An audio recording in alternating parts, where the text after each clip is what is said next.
المکر والخدیعۃ، مکر و فریب کرنا اور دوسروں کو دھوکہ دینا، مکر و فریب کرنا اور دھوکہ دینا، قرآن میں اللہ نے اسے منع کیا، ولا یحیق المکر السیئ الا بأہلہ، اور بری چالیں اور مکر اس کا نقصان نہیں ہوتا مگر انسان کو پہنچتا ہے، یعنی انسان کی ذات کو یہ دھوکے اور مکر کا نقصان پہنچتا ہے۔ آپ صلی اللہ علیہ وسلم نے بڑے سخت الفاظ میں وعید بیان کی، آپ نے فرمایا 3 آدمی جنت میں داخل نہیں ہوں گے، وہ کون ہیں؟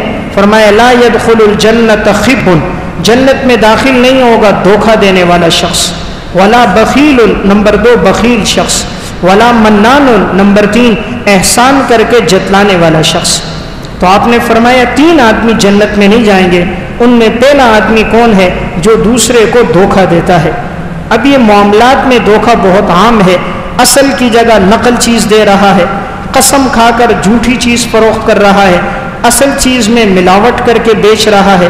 تو دھوکے کی جتنی صورتیں ہمارے معاشرے اور بازار میں رائج ہیں، اس سے دین نے روکا ہے۔